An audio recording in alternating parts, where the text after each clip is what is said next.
Okay, it is Monday, March 23rd. We have a weekend recap of March Madness to run through. The Giants have a new quarterback. We continue with our Major League Baseball season division preview with the NL East. This is the Early Game Podcast. Listen to the show in the mornings, on your commute, whenever and wherever, so you can be a part of today's sports conversations. Let's go. Okay, so we begin with yesterday's slate, and yesterday's slate is more like this weekend's slate, and this weekend slate is more like my heart breaking at the St. John's loss. So we had the Rick Pitino against John Calipari matchup, and I was pretty confident in this one. And then Friday night, there's a bottle of wine next to me. This is no joke. Friday night, I'm sitting there's a bottle of wine next to me, and I see a Arkansas Razorback customized cork stopper. I guess it's like what you put on a bottle of wine after you take the cork out. It was what are the chances? I saw right next to me is a Arkansas Razorbacks cork stopper. And I'm like, if there's not a sign to tell me that St. John's is about to lose this game tomorrow, this is not it. And then they were using the same one. I saw the same one again on Saturday. If there wasn't a sign that St. John's was going to lose, a bigger sign than that, I don't know what it was. And so St. John's lost it. You know, I'm a big Johnny's guy. Do it for Grandpa Herb. I'm a big Johnny's guy. They lost 75-66. The biggest. Sometimes I get some mail-in questions here, and the biggest mail-in question I got regarding this one was, did R.J. Lewis point shave at the end of this game? Don't insult me like that. This is the Johnnies we're talking about. Pride. Italian. They stunk. They couldn't get. They just couldn't execute. Kadari Richmond fouled out. I don't really understand what the game plan was there. But the Johnnies losing 30 in the round of 32. I'm gonna spin this that it's just Rick Pitino's second year. They're gonna get better and better by the year. They overperformed. Spin zone. We got to take baby steps. Last year didn't make the tournament. This year lost in the round of 32. Let's see what we can do next year. Baby steps. But that leaves the Sweet 16 matchups as follows: BYU and Alabama, Maryland and Florida, Arkansas. They're going to play Texas Tech. Arizona plays Duke. Ole Miss plays Michigan State. Kentucky plays Tennessee. Purdue plays Houston, and Michigan plays Auburn. And looking at these seeds, there is one seed here, Arkansas, worse than a 6 seed. So Arkansas is a 10, BYU is a 6, and then everybody else, Ole Miss is a 6, Michigan's a 5. We got a lot of 1s and a lot of 2s, 3s, and 4s. I don't think I've ever seen anything like this. I was thinking about this. Is this going to be an anomaly that we have? So that, first of all, this March Madness has been so horrible. No upsets. Very few significant upsets, meaning very few seeds, 10 through 16 winning games. So my question is this the anomaly here, that this year there happens to be very few upsets, or is this what March Madness is going to look like moving forward? I was trying to think about what you attribute this to. And the thing at least that came to mind was, has NIL changed the way March Madness is going to function? The fact that these low-level schools lose their players to NIL, to the transfer portal, they go to the bigger schools when they start getting better and seeing better opportunities. Is that going to affect how the dynamic of March Madness, where you don't see these Cinderella teams as often anymore? And I think part of it is because these top teams are able to put together such good and deep teams that they're not as vulnerable to losing to the Cinderella teams. We're seeing runs where these Cinderella teams are giving fits to the powerhouse teams. But what we ultimately see is what I've noticed is that the top teams, the powerhouse teams, are wearing down the Cinderella teams. And I think part of that is NIL has allowed for great depth for these basketball programs. And so you don't just have a great starting five, you're able to run 8-9 deep. Whereas these lower level schools are unable to they get worn down and they're unable to run out depth the way the other big market teams are. And so we'll see. We'll see if this is just a one-off or if this is going to be the way that college basketball is played from here on out and how March Madness looks from here on out. Okay, that was yesterday's slate brought to you by nobody. There's opportunities if anybody listening wants to attach their name to yesterday's slate. You let me know. But we move on to the NFL. And a story we've been following so closely is the New York Giants and their pursuit of a quarterback. And so Friday night, we got some clarity over who the next Giants quarterback may be. And notice how I said maybe. The day started Friday with Aaron Rodgers having a long visit with the Pittsburgh Steelers. 6-hour visit. They said it went well. They said that the contract parameters were already, this is according to Diana Rossini, I think mostly, but that the contract parameters were already laid out prior to the meeting. This was more of a just getting to know one another. And then, coincidentally, that night, after there was not any sort of deal between Aaron Rodgers and the Pittsburgh Steelers, we got word that the New York Giants agreed to a deal with Jameis Winston. So Winston, 31, this is according to ESPN, is signing for 2 years at the modest price of $8 million, but the Giants aren't committed to him long term. They can move on from after this season if they do desire to whoever is next in line. And so I think there are now still three different ways to look at this. Way one is they signed Winston. It doesn't preclude them from signing Aaron Rodgers. They could have Winston as their backup, Rodgers as their QB1, so this doesn't take them out of the Aaron Rodgers sweepstakes. Okay, viable. Option two is Winston is going to be their stopgate. He is going to be the bridge. He's going to be their starting quarterback this year. They're going to run with Jameis Winston for the 2025 season, and then they will see what they can do next season, see what is available next offseason.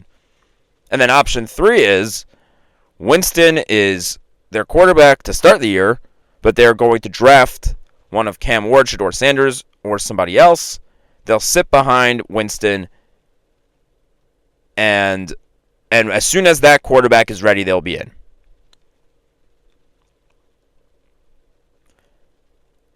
The thing that doesn't make sense to me here is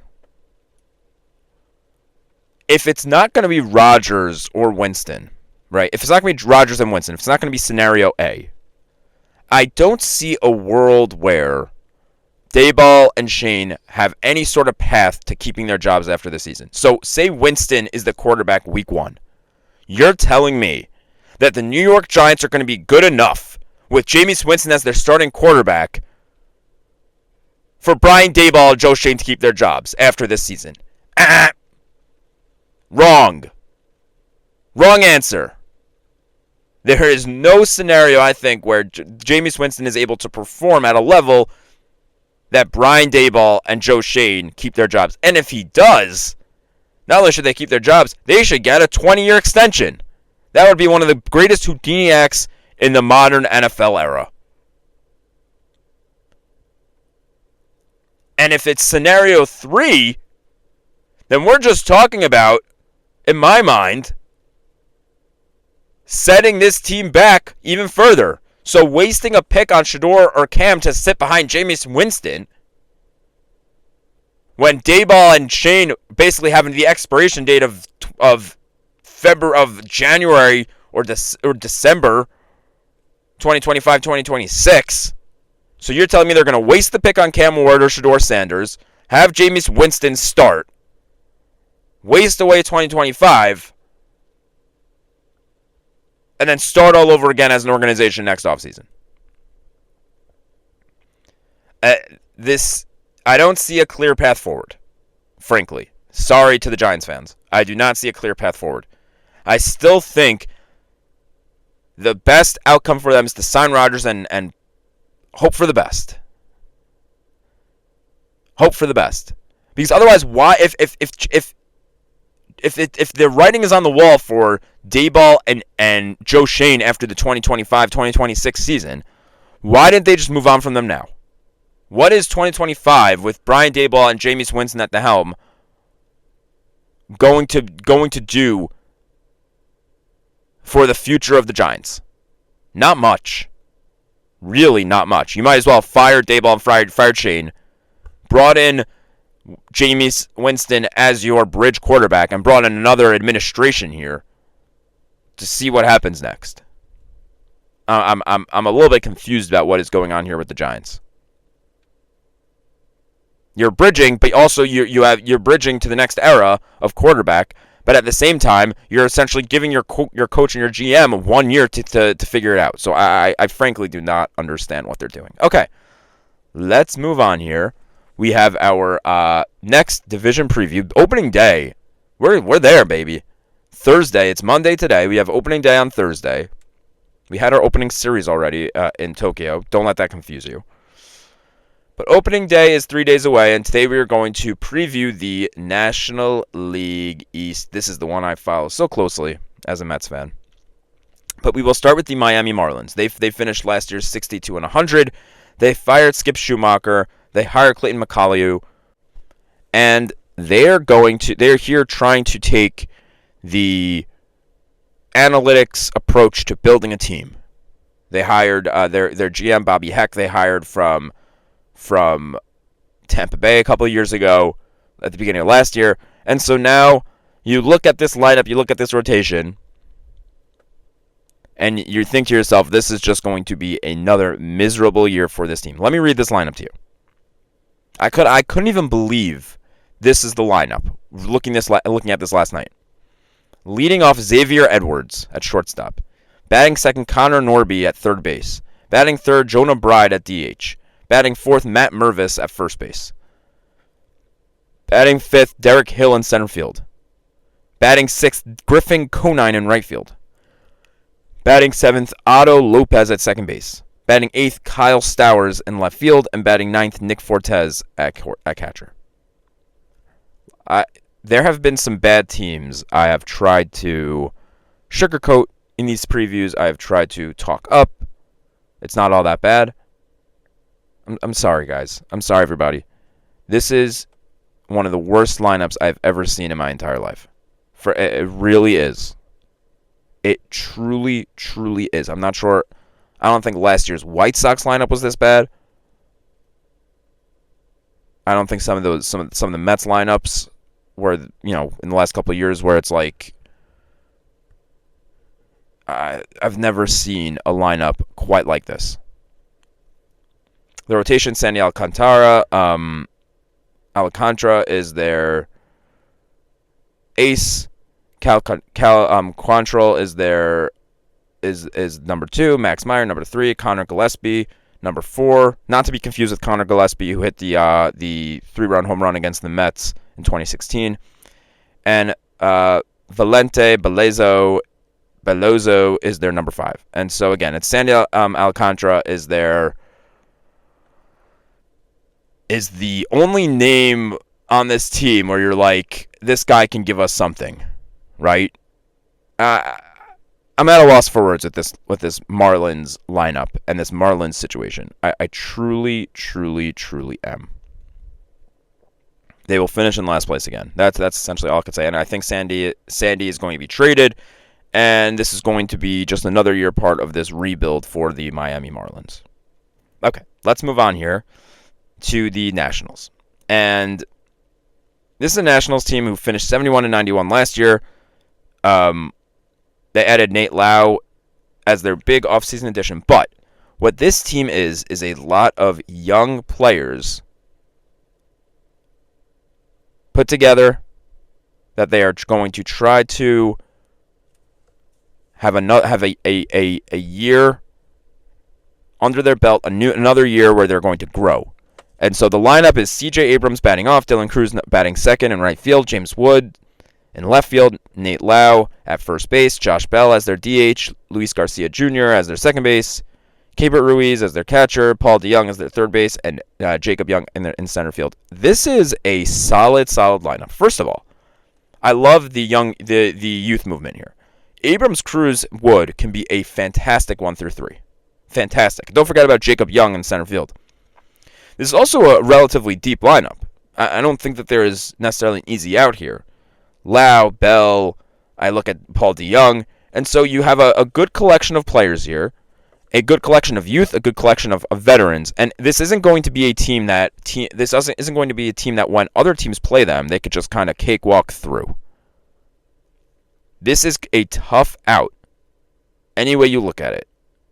Playing the Nationals is going to be a tough out for any team, for opposing pitchers, and for any team who has to play them. The rotation is Mackenzie Gore, Jake Irvin, Mike Soroka, Mitchell Parker, and Trevor Williams. And again, this isn't the best rotation in baseball, but it's not the worst rotation in baseball. Middle of the pack, solid. Mackenzie Gore, solid. Jake Irvin, solid. I can't believe Mike Soroka is back as a number 3 in rotation. But here we are. This is a solid team, and this isn't just going to be a team where that other teams, especially in the NL East, are going to be able to just circle on the calendar and say, oh, okay, we have a couple of days where we can just sleepwalk through these next couple of days. Okay, let's move on here to what we've all been waiting for. The New York Mets portion of this preview. And so the Mets finished last year 89-73. They went on to the NLCS where they lost to the Dodgers.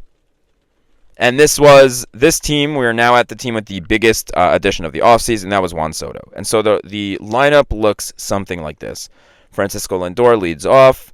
Juan Soto bats second. Pete Alonso bats third. Brandon Nimmo in left field bats fourth. Mark Vientos at third base bats fifth. Jesse Winker at DH bats sixth. Tyrone Taylor in center field bats seventh. Brett Beatty at second base bats eighth. And Luis Torrens at catcher bats ninth. Now, the two main parts of this lineup that stick out are that Brett Beatty is at second base instead of Jeff McNeil, and Luis Torrens is at catcher instead of Francisco Alvarez, both of them dealing with injuries right now. And look, you add Juan Soto, your lineup is just drastically different. There are no two ways around it. You stick Juan Soto in there, and it's transformed. It's just fully transformed. You talk about adding the biggest bat that was available in the offseason, and your whole team is now transformed.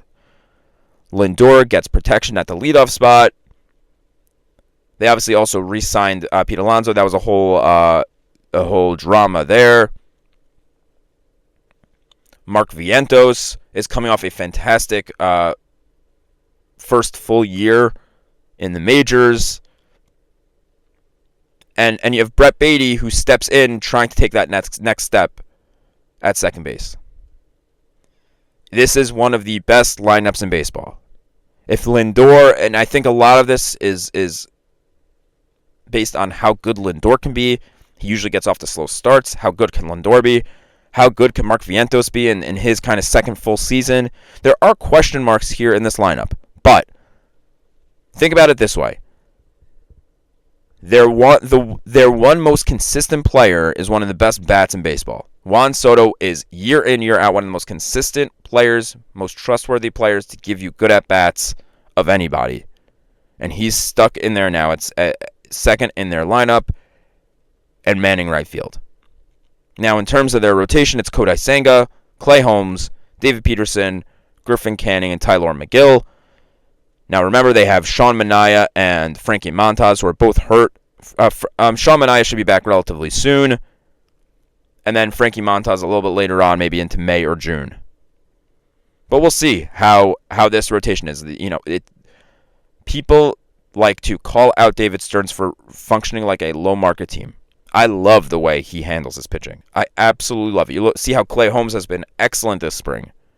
Griffin Canning has been excellent this spring. So he likes to find diamond in the roughs that overperform. I am totally fine with that. I do not need big-name pitching. I really don't. I don't need big-name anything. I want success. And so we'll see how this rotation of kind of another ragtag team like it was last year, and everyone kind of killed Stearns for it.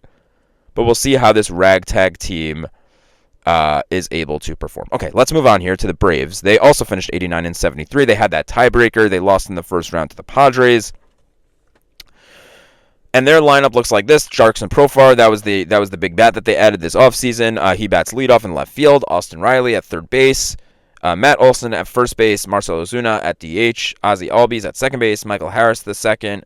That's in center field. Drake Baldwin catching. Jared Kelenic in right field, and Orlando Arcia at shortstop. Remember, Ronald Acuna Jr. is still injured, and so this is what their lineup is going to look like to start the year. And the big question for the Braves is, how healthy can they be? If Ronald Acuna comes back healthy, and it's going to bleed into the pitching conversation, but just in terms of the lineup, if Ronald Acuna can come back healthy, if Albies can be healthy, if Riley and Matt Olson can be healthy, then you're talking about a top team in the National League. But if they have another year of injury, of filled with injuries, then you're looking at more middle of the pack for this team.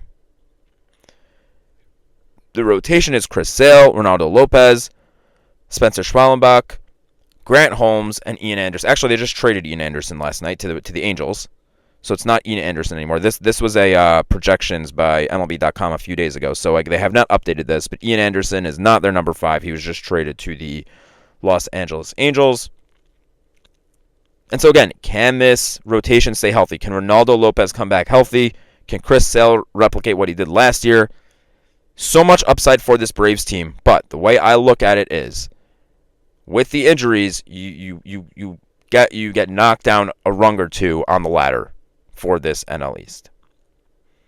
And finally, the Philadelphia Phillies, who finished 95 and 67 last year, they won the NL East. Their big addition this past offseason was Jesus Luzardo. Now, the thing that I don't understand about the Phillies, they lost in the first round to the Mets, in the NLDS to the Mets. Okay, all I heard following that was they needed to fix up the outfield. Blah blah blah blah blah. Outfield stunk.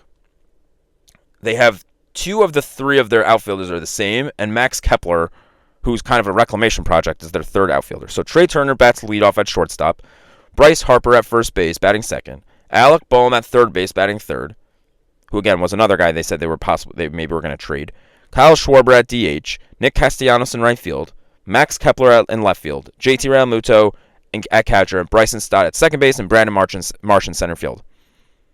And if last year's playoff showed us one thing, it's that the Phillies are not getting any younger. Their players are, they look a little bit worn down here, especially a guy like JT Realmuto. So we will see. They did not do much besides add Max Kepler. They did not do much to improve this lineup. After I'd heard so much about how they need to reinvent the outfield, they might need to bring in some younger players. They need to trade Alec Boehm. Blah blah blah blah blah. And a lot of it was just blah blah blah blah blah because they are running back essentially the exact same lineup as last year. Now the rotation is where they upgraded. Zach Wheeler is their number 1, and Jesus Luzardo is who they traded for from the Marlins. Another guy that has to stay healthy.